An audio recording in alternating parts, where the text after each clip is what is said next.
우리가 이 땅을 살아가면서 두렵고 떨리는 순간이 많이 있을 텐데 여러 가지 경우가 있겠습니다만 가장 두렵고 떨리는 순간을 꼽으라고 하면 지도자가 됐을 때가 아닌가 이런 생각을 해봅니다. 왜냐하면 모든 것을 다 책임져야 하는 그런 자리이기 때문입니다. 우리는 원하든지 원하지 않든지 간에 상관없이 이끄는 자리, 리더의 자리에 서게 됩니다. 가정에서는 부모로서 자녀를 이끌어야 되고요. 또 가장으로서 가정을 이끌어야 되고, 교회에서 구역장으로, 교사로 이끌어야 되고, 전도회 회장, 청년회 회장, 이렇게 또 세상에서는 직장이나 또 기타 여러 조직의 리더로 서 있을 때 우리 마음을 가장 무겁게 만드는 질문이 있습니다. 어떤 질문일까요? 과연 나는 나에게 맡겨진 이들을 살려내는 지도자인가? 아니면 나도 모르게 그들을 넘어지게 만드는 걸림돌이 되고 있는가? 목사인 저는 그런 질문을 매 순간 던집니다. 내 존재가 내 가정과 또 우리 교회의 기쁨이 되고 복이 되고 있는지, 아니면 근심과 재앙이 되고 있는지 끊임없이 묻고 있습니다. 오늘 주보에 보시면 강론의 제목이 조금 충격적일 수 있습니다. 뭐라고 되어 있습니까? 죄를 조장하는 왕. 이스라엘의 왕이죠. 이스라엘의 왕이 어떤 존재입니까? 마땅히 위로는 하나님을 경외하고 아래로는 하나님의 율법을 따라서 백성들을 안전하게 보호하고 다스려야 되는 목자입니다. 백성들이 하나님 앞에 거룩한 백성으로 설 수 있도록 돕는 영적인 지도자로 세워진 존재가 이스라엘의 왕이다라는 것입니다. 그러나 오늘 말씀에서 사울 왕은 도리어 자기 백성들을 극단적인 한계 상황으로 그냥 완전히 벼랑 끝으로 내몰아가지고 하나님 앞에서 죄를 짓도록 조장하는 어리석은 지도자의 모습을 보여주고 있습니다. 오늘 말씀이 속한 사무엘상 14장 지난 시간에도 나눴지만 정말 그 시작은 영광스러웠습니다. 14장 시작이 어땠습니까? 사울의 아들 요나단이 고백하잖아요. 여호와의 구원은 사람이 많고 적음에 달리지 않았다. 블레셋과 싸우는데 여호와의 구원은 사람이 많고 적음에 달리지 않았다라고 하면서 단 둘이서 자기 밑에 검을 들고 따라오는 자, 몸종이죠, 그죠? 시종과 같이 달려 들어가지고 이제 그 대치 국면을 깨뜨려 버리지 않습니까? 이 위대한 고백 하나로 그냥 이스라엘이 사실은 도저히 이길 수가 없는 거예요. 철병거 있었죠. 말도 있었죠. 이스라엘은 아무것도 없거든요. 재료공학적으로도 완전히 뒤처져가지고 청동기 겨우 농기구 들고 이러고 있는 민병대 수준의 군대와 철기로 무장한 군대가 싸우면 누가 이기겠습니까? 그런데 그 블레셋과의 전쟁 국면을 완전히 역전시켜서 대승을 거두게 만들었습니다. 요나단이 믿음으로 고백하고 결단하자 누가 개입하신 거예요? 하나님이 개입하셔서 일하기 시작하신 것입니다. 그리고 블레셋 군대가 자기들끼리 쳐 죽이면서 큰 혼란을 겪은 끝에 이제 도주하기에 이른 것입니다. 그래서 이제 온 이스라엘 군사들이 도망쳤던 자들 탈영했잖아요, 그죠? 숨어있던 자들 다 뛰쳐나와가지고 거기에 합류해서 승리의 기쁨 속에 블레셋을 추격하는 그런 흥분되는 순간이었습니다. 그런데 정작 이 전쟁에서 최고 지휘관이었던 그리고 왕이었던 사울은 이 자리에서 영적으로 완전히 그냥 소외되어 있는 것입니다. 하나님이 일하시는 영광스러운 현장 가운데서 사울은 이 자기 아들에게 영적인 주도권을 잃었다는 조바심에 시달리게 됩니다. 왕으로서의 입지가 흔들릴까봐 두려워서 안달하기 시작합니다. 사무엘에게 죄를 지적당했잖아요. 무슨 죄를 지었습니까, 그가? 사무엘을 기다리라고 했는데 기다리지 않고 왕인 자신에게 허락되지 않은 영역인 제사장의 영역을 넘봐서 제사를 드려버렸잖아요. 그래서 하나님께서 그를 버리셨죠. 그것을 이제 사무엘에게서 지적을 받았을 때 하나님께 회개하기보다 자신의 정치적인 입지를 걱정했던 그런 사람입니다. 이제 요나단이 앞장서서 승리를 쟁취하니까 지금 누구한테서 위기감을 느끼는 거야? 자기 아들한테서 위기감을 느끼는 것입니다. 질투하는 거죠. 요나단이 사울 자신이 대장으로 지휘관으로 나와 있는 이 전쟁에서 주인공이 돼버리니까 질투를 느끼는 겁니다. 그래서 그가 내린 결정이 뭐냐? 한참 싸우고 있는 군사들한테 뜬금없이 지금 뭘 선포하고 있습니까? 금식을 선포하고 있습니다. 그것도 무시무시한 저주의 맹세까지 덧붙여가면서 금식을 선포하는 거예요. 24절 같이 읽어볼까요? 많이 졸리시겠네요. 24절 같이 시작.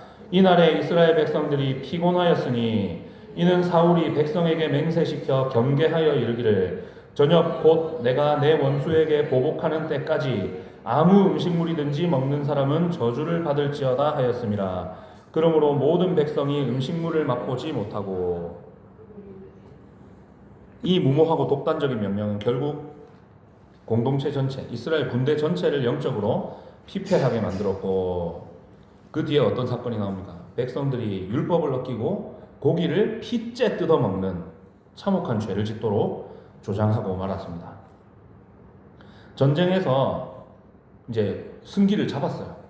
그러면 당연히 적에게 피해를 입히려고 전과를 확대하는 거 굉장히 당연한 거 아니겠습니까? 도망치는 적을 완전히 도륙을 내서 최대한 그 수를 줄여놔야 어떻게 되기 때문에 다시 쳐들어올 생각을 못하기 때문에.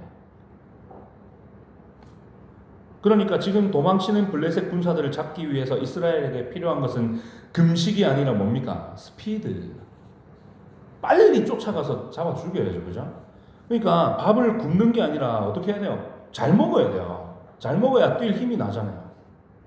체력이 뒷받침돼야 하지 않겠습니까? 그런데 이런 상황에서 사울을 보십시오. 자기가 무슨 영적인 언제부터 그런 큰 거인이었다고 금식을 선포해서, 금식하면 어떻게 됩니까, 여러분? 체력 떨어지잖아요. 이런 짓을 자기 백성들을 상대로 왜 하냐고요? 굶으려면 자기 혼자 굶지. 어차피 자기가 나가서 안 싸우잖아요. 백성들한테 나가라고 시킬 거 아닙니까? 결국은 굶주린 백성들이 어떻게 합니까? 율법을 어기고 고기를 핏째 뜯어먹는 비극을 초래하고 만 것입니다. 우리는 오늘 이 사울의 실패로부터 배워야 합니다. 우리 안에도 사울과 같은 고집이 자리 잡고 있기 때문에 그렇습니다. 사람들이 조금 안 따라오는 것 같으면 비난하고 정죄하고, 때로는 나하고 생각이 다를 수 있는데 용납을 못합니다. 이런 마음을 가만히 내버려 두고 내 생각과 고집을 다른 사람에게 강요하면 어떻게 되겠습니까? 사울처럼 실패하는 것입니다. 공동체를 깨뜨리게 됩니다. 사울과 같은 비참한 실패의 길을 걷지 않기 위해서, 또 우리가 하나님 앞에서 단호하게 내려놓고 새롭게 결단해야 될 것이 무엇일까? 말씀을 통해서 살펴보겠습니다. 첫 번째는 자기 의를 버리고 하나님의 은혜를 구해야 된다는 것입니다. 24절을 다시 한번 보십시오. 조금 전에 말씀드린 대로 지금 이기고 있습니까? 지고 있습니까? 이기고 있어요. 적이 도망치고 있어요. 그때 필요한 게 뭐냐면 군사용어로 전과 확대라는 말이 있습니다. 전과 확대. 그럼 뭐예요? 전세가 내 쪽으로 기울어서 확실하게 승기를 잡았으면 이때부터는 뭐예요? 좌우를 살피지 말고 작전이고 뭐고 필요 없이 적을 완전히 몰아넣고 몰아쳐서 최대한의 피해를 입혀야 되는 거예요. 그때는 뭐예요? 당장 지금 싸우고 있는 병력뿐만 아니라 결정적인 순간을 위해서 아껴둔 부대까지 왕창 다 투입해서 야야 다 쫓아가 해야 되는 거예요. 축구할 때 그렇게 하지 않습니까? 그죠? 마지막 순간에 야 굳히기 들어가자 이러면 이제 공격적으로 해야 되잖아요. 그걸 너무 늦게 해가지고 이번에 멕시코한테 졌던데, 그죠? 그렇게 해서 적을 완전히 끝장 내버려야 되는 겁니다. 그런데 사울 보십시오. 금식을 선포하고 있습니다. 전쟁터에서 한 걸음이라도 더 달려가서 적을 무찔러야 되는 군사들한테 하루 종일 지금 굶으라고 명령을 하고 있어요. 군사적으로 전혀 상식에 맞지 않는 그런 행동을 하고 있습니다. 사울이 왜 이런 무모한 명령을 내렸을까? 겉으로는 굉장히 그럴듯합니다. 금식 이퀄 뭡니까? 기도죠, 그죠? 내 목숨 내맡기고 하나님께 기도하는 행위가 금식이에요. 예, 금식해라 이 말은 곧 기도하라 이 뜻이에요. 우리가 금식하면서 하나님의 도우심을 구하자. 와, 경건하죠, 그죠? 얼마나 영적으로 충만해 보입니까? 그런데 그 뒤에 숨겨진 사울의 음흉한 속내가 자기 입으로 스스로 폭로되고 있어요. 사울이 뭐라고 합니까? 언제까지 먹지 말라고요? 내가 내 원수에게 보복하는 때까지. 이 대목이 진짜 사울이 얼마나 영적으로 눈이 어두워졌는지를 보여주는 대목입니다. 지금 이 전쟁은 사울 개인의 원수를 갚는 사적인 전쟁이 아니에요. 하나님이 택하신 백성인 이스라엘이 하는 전쟁은 그 자체로 뭡니까? 전쟁 당사자인 상대방, 적국과 그리고 전 세계를 향해서 뭘 선포하는 거야? 하나님의 살아계심을 선포하는 하나님의 전쟁, 거룩한 전쟁, 성전이 되는 것입니다. 그런데 사울은 이 하나님의 전쟁을 자신의 정치적인 야망을 이루고 이겨서 내가 싸워서 이겼다 이렇게 하면 어떻게 되겠습니까? 와, 우리 왕 용감하다 이렇게 되겠죠, 그죠? 사무엘의 책망 때문에 손상되었던 그다음 온 백성이 보는 앞에서 그 소리 들었지 않겠습니까? 하나님이 당신 버렸다. 내 체면을 세우고 내 원수를 갚는 내 전쟁으로 지금 이 전쟁을 변질시키고 있는 것입니다. 그리고 백성들의 생명과 건강을 자기 야망을 이루는 수단으로 삼아서 금식이라는 족쇄를 채워가지고 하마터면 큰일 날 뻔했잖아요. 블레셋 군사들이 그러다가 체력이 남아 돌아가고 갑자기 뒤돌아서 야 쟤들 피죽도 못 먹었다. 우리가 지금 치자. 이렇게 하면 어떻게 되겠어요? 도로 질 거 아니에요. 이게 바로 자기 의에 사로잡힌 사람의 전형적인 모습이라는 겁니다. 사울의 이 위선적인 열심은 뭡니까? 백성들을 힘이 나게 만들었습니까? 고통스럽게 만들었습니까? 고통스럽게 만들어버렸습니다. 25절, 26절 보십시오. 숲을 속에 들어갔더니 뭐가 나옵니까? 꿀이 있어요, 꿀이. 예, 고대 근동지방, 이스라엘, 팔레스타인 지방에서 이제 자주 볼 수 있는 장면이라고 합니다. 꿀이 이제 너무 땡볕에 뜨거우니까 뭐라고 합니까? 벌집을 이루고 있는 이게 녹아가지고 꿀이 줄줄 흐른대요. 그런 현상들이 일어나는데 숲을 속에 들어갔더니 꿀이 흐르고 있는 거예요. 이게 우연일까요? 우연이 아니거든요. 하나님이 자기 백성들 힘 주시려고 거기 예비해 놓으신 거 아니겠습니까? 굶주리고 지친 그들을 먹이시려는 하나님의 세심한 은혜였다고밖에 할 수가 없습니다. 하지만 백성들은 지금 눈앞에 꿀이 흐르는데 밥상이 차려져 있는데 먹을 수가 없어요. 왜요? 사울이 내걸었던 무시무시한 저주의 맹세, 그것이 두려웠기 때문입니다. 하나님의 은혜를 지금 눈앞에 뒀어요. 하나님이 상 차려놨다니까요. 지금 먹으라고. 그거 못 먹고 있는 거예요. 왕이 내린 말도 안 되는 명령 때문에. 반면에 이 명령을 못 들은 요나단은 어떻게 됐습니까? 지팡이 끝으로 그 꿀을 찍어서 입에 갖다 대고 쪽 한번 빨아먹었어요. 어떻게 됐습니까? 눈이 밝아집니다. 눈이. 여러분 당 떨어졌단 말 들어봤죠? 옛날부터 단 걸 먹으면 힘이 나는 걸 옛날 사람들도 알고 있었어요. 그게 에너지원이 된다는 걸. 지금 한나절 그냥 하루 종일 먹지도 못하고 쫓아가느라 지치고 힘든 이 이스라엘 백성들한테 이 꿀은 진짜 생명이에요, 생명. 그거 지금 못 먹게 하고 있는 거예요. 이 요나단은 그 명령을 못 듣는 바람에 하나님이 예비하신 그 꿀을 맛보고 영적으로 육적으로 새 힘을 얻게 되는 것입니다. 그러나 사울의 가식적인 이 종교적인 열심으로 내려진 말도 안 되는 명령에 묶여있던 백성들, 배가 고파 쓰러지겠는데 이걸 못 먹겠는 거예요.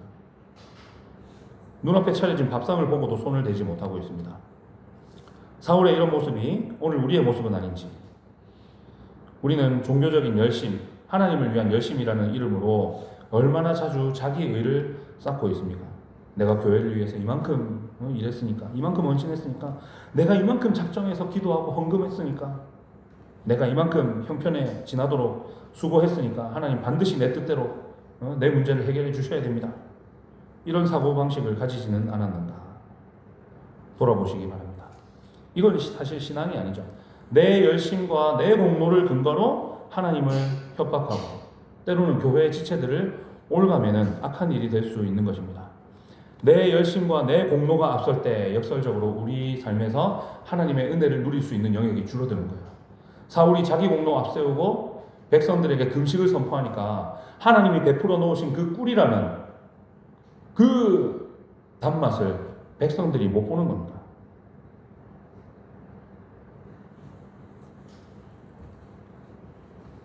그리고 내가 만든 기준과 자기 의에 눌려서 내 주변의 가족들과 성도들은 어떻게 될까요? 숨 막히고 지치게 되는 겁니다. 내 뜻과 야망을 관철시키려고 만들어낸 가짜 열심, 위선 이런 것들을 우리가 내려놓을 때 교회가 평화롭고 가정이 행복해질 줄 믿습니다. 그리고 꿀을 찍어 먹고 눈이 밝아진 요나단처럼 하나님께서 날마다 우리 삶에 예비해 두신 그 은혜의 단맛을 순전한 믿음으로 받아 누리는, 정말로 내 의가 빠질 때 하나님의 은혜가 들어온다는 것을 경험하는 저와 여러분 되시기를 축복합니다. 두 번째는 연약한 지체를 정죄하기보다 살펴야 한다는 것입니다. 우리는 사울의 행동을 반면교사 삼아서 내 기준을 들이대면서 남을 정죄하는 태도를 꺾고 연약한 지체의 형편과 처지를 살펴야 됩니다. 31절 32절 읽어보겠습니다. 그날의 백성이 믹마스에서부터 아얄론에 이르기까지 블레셋 사람들을 쳤으므로 그들이 심히 피곤한지라 백성이 이에 탈취한 물건에 달려가서 양과 소와 송아지들을 끌어다가 그것을 땅에서 잡아 핏째 먹었더니, 성경은 백성들이 처했던 이 물리적인 한계 상황을 아주 입체적으로 잘 보여주고 있습니다. 제가 지도를 준비를 깜빡이고 못했네요. 지도에 보면 이 지금 이스라엘 군사들이 도망치는 블레셋 군대를 추격하고 있잖아요, 그죠? 믹마스에서 아얄론까지 갔다고 돼 있는데 그 거리가 한 20km가 넘어요. 여러분 하루에 20km 가기가 쉬울까요, 힘들까요? 군대에 있을 때 이제 군장 한 40몇 킬로 이렇게 지고 행군을 해보면 한 4시간 정도 걸리거든요. 20km 가는데. 뭐 그 정도 군장은 안 적겠지만 어쨌든 무장을 했을 거 아니에요. 뭐라도. 그 조그만 거 하나 들고 가는 게 그게 얼마나 성가신지 몰라요. 농기구든 뭐든 들었을 거 아닙니까? 그런데 여기가 평지냐? 그것도 아니에요. 평지가 아니고 지난주에 그 요나단이 전투를 시작할 때 어떻게 했습니까? 바위를 기어 올라갔잖아요. 그죠? 여기가 산악지대입니다. 아주 험준한 산악지대예요. 그 험준한 산악지대를 골짜기를 지나서 산등성이를 넘고 하면서 지금 쫓아가고 있는 거예요. 그 적들을 추격해서 무기를 휘둘러서 죽여가면서 이 지형을 극복해야 되는 그런 상황입니다. 그것도 물 한 모금 못 마시고 빵 한 조각 못 씹고 하루 종일 이런 싸움을 벌인 겁니다.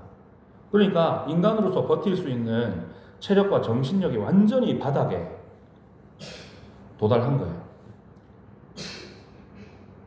그러니까 어떻게 됩니까? 눈이 뒤집히고 이성을 잃어가지고 눈앞에 보이는 전리품들, 가축들을 사정없이 끌어다가 땅바닥에서 잡습니다. 그리고 율법을 어기고 고기를 피를 안 빼고 뜯어먹기 시작합니다. 레위기 17장 10절 이하에 기록된 하나님의 율법이 이 피는 생명이니 결코 핏째 먹지 말라는 명령이거든요. 이걸 어긴 비참한 죄가 군대 한가운데서, 이스라엘 군대 한가운데서 집단적으로 지금 저질러지고 있는 것입니다. 아니 뭐 순대나 선지 그런 거 아니야? 이렇게 생각할 수 있겠죠, 그죠? 선지국밥 맛있잖아요. 뭐 고기 그거 좀 날로 먹었기로서니 그게 그렇게 큰 죄냐 이렇게 생각하실 수도 있는데, 율법에 따르면, 구약의 율법에 따르면 고기를 핏째 먹는 죄는 대충 넘어갈 수 있는 가벼운 죄가 그때 당시에는 아니었어요. 지금은 우리가 피 먹습니까, 안 먹습니까? 순대 잘 먹죠, 그죠? 선지도 잘 먹어도 됩니다. 왜요? 음식법, 제사법 이런 것들은 다 뭐예요? 예수님의 십자가 사건으로 구속사가 진전됨에 따라서 폐지됐어요. 그래서 먹어도 괜찮습니다. 그런데 그때 당시에는 이것이 하나님의 창조 질서를 깨뜨리는 죄로 취급이 됐습니다. 피는 뭐니까? 생명의 근원이니까. 그리고 이 고기를 핏째 먹는 죄는 어느 정도 수준의 죄였냐면 하나님께서 이스라엘 공동체에서 그를 영원히 끊어버리라는 명령을 하셨을 정도의 죄였어요. 그러니까 고기를 핏째 먹는 행위가 이방인들이 우상을 섬길 때 하는 종교의식과 굉장히 관련이 깊었거든요. 그러니까 이스라엘은 하나님을 섬기는 백성이니까 그들과 구별된 삶을 살아야 되잖아요. 그러니까 고기를 핏째 먹는 거는 왜 하나님께서 그들이 이스라엘 중에서 끊어줘야 된다고 말씀하셨냐면, 이 고기를 핏째 먹는 행위가 뭘 자인하는 거냐면 나 하나님 백성 아니요 라고 하는 거예요. 그러니까 이게 왜 심각한 죄인지 아시겠죠, 여러분? 백성들이 이 지경에 이르러서 율법을 어기고 범죄하게 된 진짜 원인 제공자 누굽니까? 겉으로는 당장 뭐 핏째 뜯어먹은 백성들 죄지만 그 내면을 들여다보면 이걸 배후에서 조장한 사람이 바로 사울 왕이었다라는 것입니다. 사울은 백성들이 처한 그 고통, 지독한 피로감, 이걸 살피지 않았어요. 20km가 넘는 평지도 아닌 산악지대를 적과 싸워가면서 돌파하는 게 보통 일일까? 근데 먹지를 못하면 어떻게 되겠습니까? 배고파서 눈 뒤집히죠. 자신이 세워둔 율법주의적인 잣대와 저주를 앞세운 정죄의 칼날만 휘두르고 있는 거야. 자기 아들이 먹었다고 하니까 노발대발해서 날뜁니다. 은혜 없는 정죄, 사랑 없는 공의, 상대방의 형편을 무시한 가혹한 영적인 기준은 결국 뭐야? 그 사람을 막다른 골목으로 몰아넣어 버리는 겁니다. 그리고 그 무모한 강요 때문에 오히려 상대방을 죄의 구렁텅이로 빠뜨려 버리는 더 큰 죄를 짓게 되는 것입니다. 누가 주를 믿는 소자를 실족하게 하면 차라리 연자맷돌을 목에 걸고 바다에 빠뜨려 오는 것이 나으니라. 사울은 백성을 살리는 목자가 아니고 뭐예요? 오히려 백성을 죄의 자리로 몰아넣는 죄의 조장자가 되어버린 것입니다. 이런 잘못이 우리의 삶 속에서는 나타나지 않는지, 우리는 가정에서 부모라는 리더십을 가지고 또 교회에서 부서나 구역의 회장으로 내 신앙적인 잣대와 윤리적인 기준을 그 따르는 자들에게 거칠게 들이대면서 남을 쉽게 판단하고 정죄하지는 않는지, 너는 왜 기도를 안 하니? 너는 왜 주일 성수를 그렇게 소홀히 하니? 왜 말씀 안 읽니? 그들이 일주일 동안 세상이라는 영적인 이 격전지, 직장과 학교에서 생존하려고 얼마나 피 터지게 싸웠는지, 그 영혼의 허기가 얼마나 극에 달했는지, 삶이 얼마나 피로한지 따뜻하게 물어보거나 어루만져 주지도 않은 채 사울처럼 내가 만든 엄격한 기준, 규칙을 들이밀면서 정죄하고 있다면 다 뭡니까? 그들을 실족하게 만드는 영적인 가해자의 자리에 서 있는 것입니다. 저도 오늘 말씀 준비하면서 많은 찔림을 받았습니다. 주일에 일 때문에 또는 다른 이유로 오지 못하는 지체들을 은연중에 정죄하고 있지는 않았는지, 알바 때문에 때로는 또 여름 수련회 참석이 힘들다거나 다 참석이 어렵다거나 이런 청년들의 그 난처하고 힘든 마음을 헤아려 보려고 하지도 않고 안타까움을 가장한 정죄를 하고 있지는 않았는지 온갖 생각이 제 마음을 좀 괴롭게 만들더라고요. 그런데 그 정죄가 사람을 변화시킬까요? 변화 못 시키거든요. 오히려 상처 입은 지체들로 하여금 신앙의 깊은 회의를 느끼게 만들고 결국은 세상이라는 그 땅바닥에서 핏째 고기를 뜯어먹는 것과 같은 영적인 어떤 탈선과 범죄를 저지르게 만드는 것입니다. 내 눈 속에 들보는 보지 못한 채 남을 판단하고 지적하는 매서운 정죄, 그 회초리를 단호하게 꺾으시기를 축복합니다. 그리고 내 사랑하는 지체와 가족들의 형편을 먼저 따뜻한 긍휼의 눈으로 살펴주시기 바랍니다. 판단하고 정죄하기 전에 먼저 그들의 삶을 자세히 살펴서 그들의 영적인 허기와 목마름을 함께 나누어 짊어지고 또 채워주기 위해 애쓰는 사랑 많은 지도자로 거듭나시기를 주님의 이름으로 축복합니다. 마지막 세 번째입니다. 우리는 중심을 드리는 참된 예배를 회복해야 되는 것입니다. 백성들이 고기를 핏째 먹는 심각한 죄를 저질렀다. 이 소식이 사울에게 전해지자 그가 즉시 조치를 취합니다. 뭡니까? 큰 돌을 굴려오도록 합니다. 그리고 이제 율법이 규정한 대로 그 돌 위에서 이 짐승을 도축하게 하고 피를 땅에 다 흘린 후에 피를 뺀 고기를 먹게 만듭니다. 그리고 35절을 보면 사울이 하나님을 위해서 제단을 쌓습니다. 여기까지만 보면, 아까 오전에도 말씀드렸지만 그 구절만 보면 된다고요? 안 된다고요? 안 된다고요. 여기까지만 보면 야, 사울 정신 차렸네, 드디어 회개했네, 이렇게 생각할 수 있지만 보십시오. 훌륭한 그 위기 극복의 리더십 아닙니까? 야, 핏째 야, 안 돼, 빨리 돌 가져와, 굴려, 그 위에서 잡아, 피 다 빼고 먹어, 대책을 세우고, 그죠? 그런 리더십처럼 보이는데 이 완벽해 보이는 장면 뒤에 뭡니까? 사울의 실체를 고발하는 무거운 한마디가 딱 나와 있습니다. 35절 하반절인데요.